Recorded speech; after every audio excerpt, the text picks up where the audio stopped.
Apa saya nak buat lepas SPM? Saya nak sambung apa? Tak boleh ke saya kerja terus? Adik-adik lepasan SPM, jangan risau. Jom Essential explain 11 hala 7 selepas SPM, termasuk yang bukan akademik. Tapi ada bonus kat hujung video untuk yang nak kerja terus. Jadi make sure korang tengok sampai habis. Sebelum tu, korang like dulu video ni, senang nak rujuk balik nanti.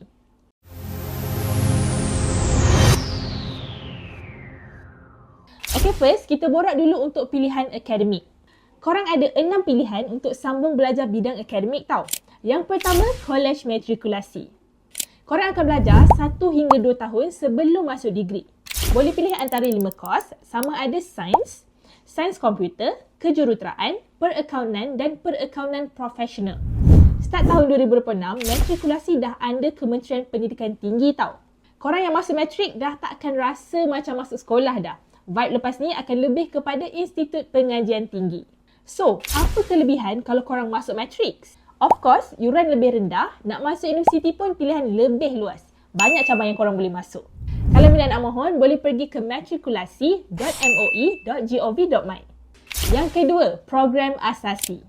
Asasi ni fast track paling cepat untuk korang sambung degree sebab belajar setahun je. Cuma pilihan lebih banyak dan luas. Sebelum tu, korang kena tahu yang asasi ni ditawarkan oleh universiti. Tapi, tak semestinya kena sambung degree dalam universiti yang sama. Kenapa? Sebab asasi ni ada 2 jenis. Yang pertama, asasi terbuka. So, kalau korang sambung asasi dekat universiti A, korang boleh sambung degree dekat mana-mana universiti. Yang kedua, asasi tertutup. Yang ni, korang kena sambung first degree dekat universiti yang sama yang korang buat asasi. So, kalau nak pilih asasi tertutup, korang kena pastikan kos yang korang nak sambung untuk degree nanti available dekat universiti tu. Sebab kalau tak ada, tak boleh sambung dekat universiti lain. Tapi kan, macam mana nak tahu asasi tu terbuka ke tertutup? Senang je, dekat info program dah dinyatakan program rintis atau feeder. Kalau tak ada dinyatakan macam ni, maksudnya asasi terbuka. Untuk korang yang minat nak sambung asasi, boleh mohon dekat UPU online. Yang ketiga, diploma. Selalunya, universiti awam, politeknik dengan IPTS yang offer diploma. Korang akan belajar selama 2 ke 4 tahun bergantung kepada kos yang korang pilih. Yang bestnya sambung diploma, yang pertama, korang boleh buat pengkhususan awal. Ini best choice untuk yang memang dah tahu nak belajar apa dan nak kerja apa bila dah keluar nanti.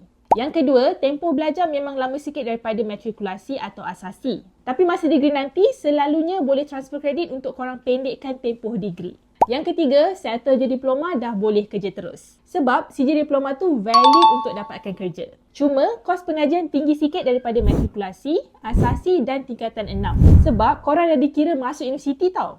Yang keempat, A-level. Selalunya, program ni ada dekat private college, IPTS dan international school.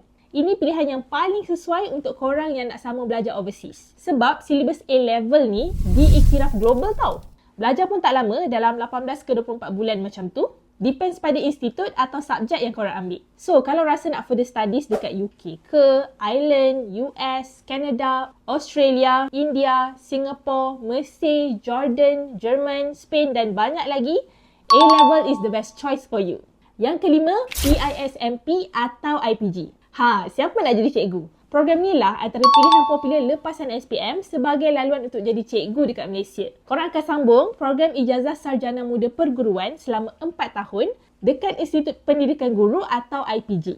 The best part is, pembelajaran korang ditaja oleh kerajaan sebelum berkhidmat dekat sekolah. Siap dapat elang bulanan RM530 lagi tau. So, siapa yang betul-betul minat nak jadi cikgu, korang boleh mohon dekat pismp.moe.gov.my. Yang keenam, tingkatan 6 atau STPM. Ini pun salah satu pilihan popular yang lepasan SPM selalu ambil. Korang akan belajar selama 1,5 tahun atau 4 semester untuk korang ambil STPM. Boleh sambung aliran sains dan sains sosial. Program ni ada dekat sekolah menengah harian, kolej tingkatan 6 dan sekolah agama bantuan kerajaan under Kementerian Pendidikan Tinggi KPT. Jangan pandang rendah sijil STPM tau, sebab sijil ni setara dengan A-level yang international tu. Dahlah setaraf A-level, yuran pula murah, silibus modular. Lepas tu ada peluang yang tinggi untuk masuk universiti awam. Korang boleh semak tawaran secara online je dekat sst6.moe.gov.my.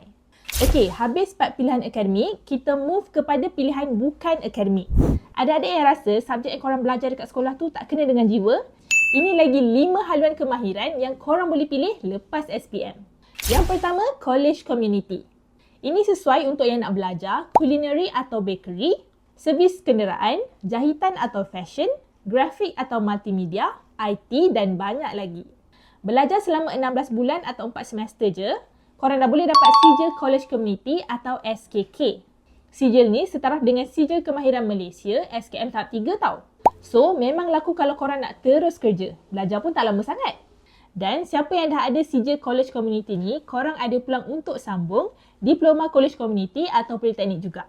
Siapa-siapa yang nak cepat-cepat masuk dunia pekerjaan atau nak belajar kemahiran tertentu, College Community memang paling best. College Community lah tempat yang paling best. Lagipun, College Community ni under KPT tau.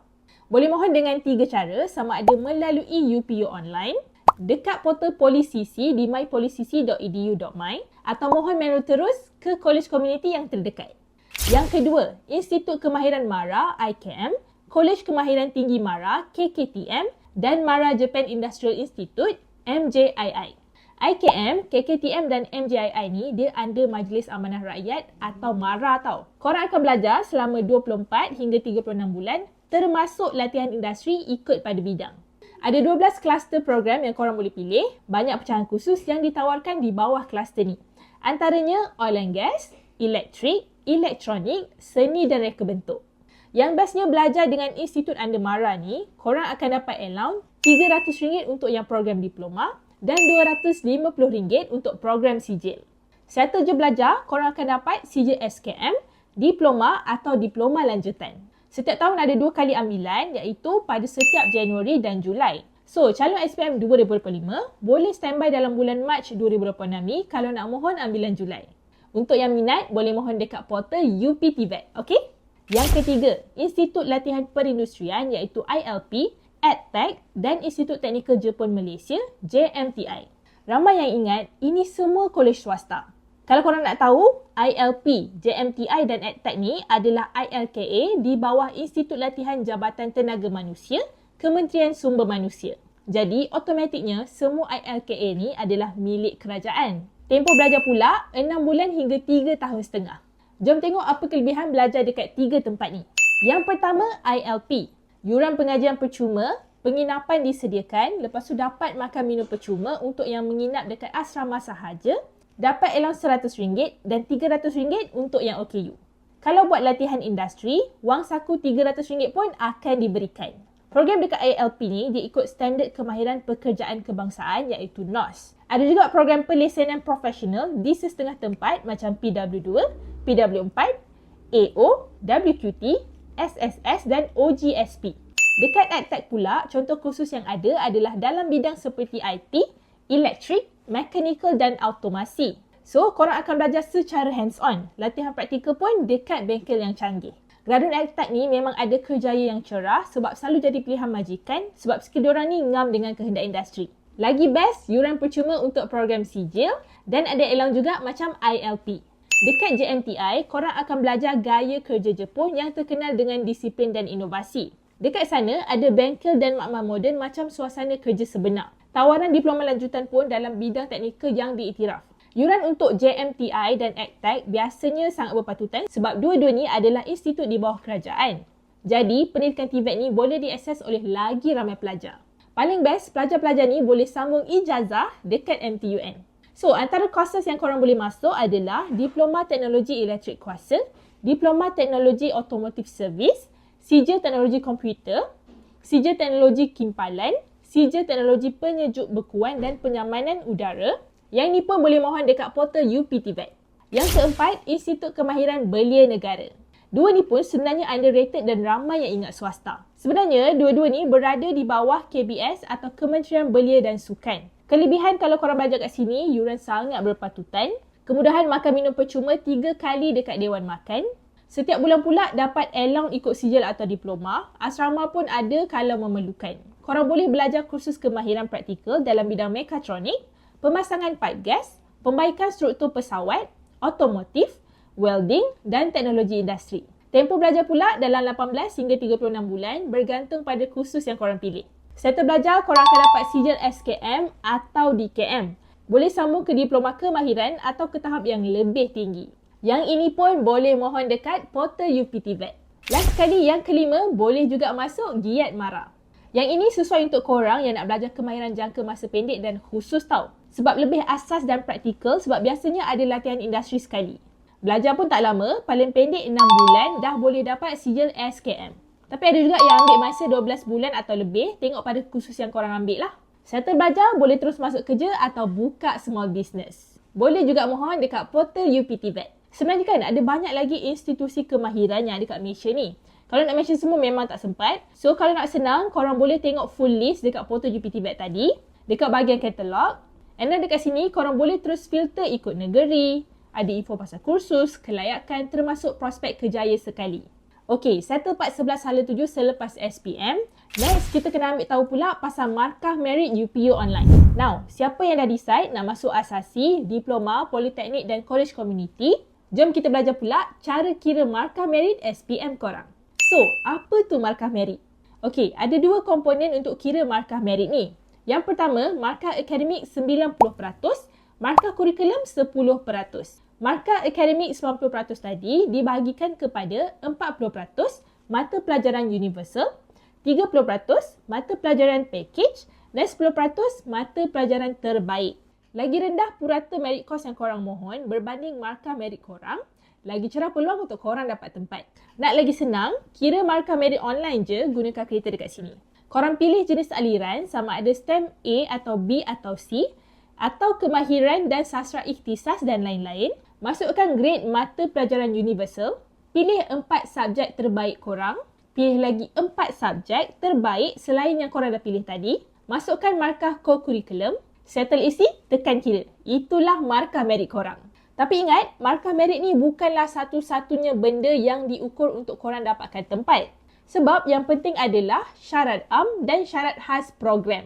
Kalau semua syarat ni lepas, barulah markah merit tu digunakan untuk tentukan korang dapat ke tak. So, nak ambil kos apa pun, pastikan korang lepas syarat dan syarat khas program. Sebab kalau merit korang tinggi pun, tapi syarat khas tak lepas, automatik kena reject. Agak-agak kalau kursus yang bukan akademik pun, korang tak minat, ini 4 option bekerja terus yang korang boleh ambil.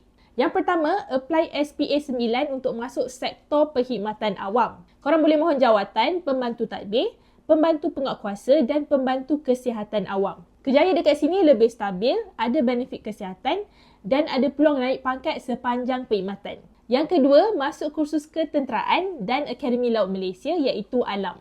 Ini sesuai untuk yang ada disiplin tinggi, tahan lasak dan sukakan cabaran fizikal. Yang ketiga, join badan beruniform macam ATM, polis, bomber, agensi pertahanan awam dan rela.